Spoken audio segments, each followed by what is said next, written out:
মধ্যপ্রাচ্যের যুদ্ধের জেরে হরমুজ প্রণালীতে গেল কয়েকদিন ধরে প্রায়ই বন্ধ জাহাজ চলাচল, যার প্রভাবে টালমাটাল জ্বালানির আন্তর্জাতিক বাজার।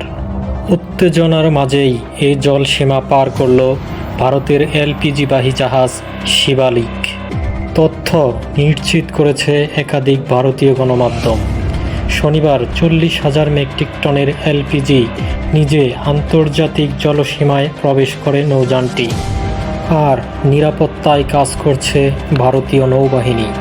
2 দিনের মধ্যে মুম্বাই পন্দলা বন্দরে পৌঁছানোর কথা রয়েছে জাহাজটির। শীঘ্রই আরও একটি ভারতীয় এলপিজি ভর্তি ট্যাঙ্কার হরমুজ প্রণালী পার করবে বলে জানিয়েছে বেশ কয়েকটি সূত্র। গণমাধ্যম বলছে, দিল্লি ও তেহরানের গভীর কূটনৈতিক আলোচনার পর এই নৌপথে ছাড়পত্র মেলে ভারতীয় জাহাজগুলোর।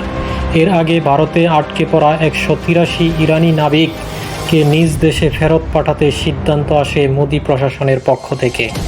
এই ইস্যুতে প্রশ্ন করা হলে 2 দেশের মধ্যে বন্ধুত্বপূর্ণ সম্পর্কের ইঙ্গিত দেন ভারতে নিযুক্ত ইরানের রাষ্ট্রদূত মোহাম্মদ ইফাদ আলী। ইরান ও ভারত বন্ধু দেশ। আমাদের স্বার্থ ও ভবিষ্যৎ একসঙ্গে জড়িত। ভারতের মানুষের কষ্ট আমাদের কষ্ট, আমাদের কষ্ট ভারতের কষ্ট। আর এ কারণেই ভারতের সরকার যেমন আমাদের সহযোগিতা করে, তেমনি আমাদেরও ভারতের সরকারকে সহযোগিতা করা উচিত। ভারত সরকার জানিয়েছে তাদের 70% তেল এখন হরমুজ প্রণালীর বাইরের রুটে যাতায়াত করছে। আর জ্বালানির পরিস্থিতি স্বাভাবিক রয়েছে বলে জনগণকে আশ্বস্ত দিলেও বাজারে তৈরি হয়েছে অস্থিরতা।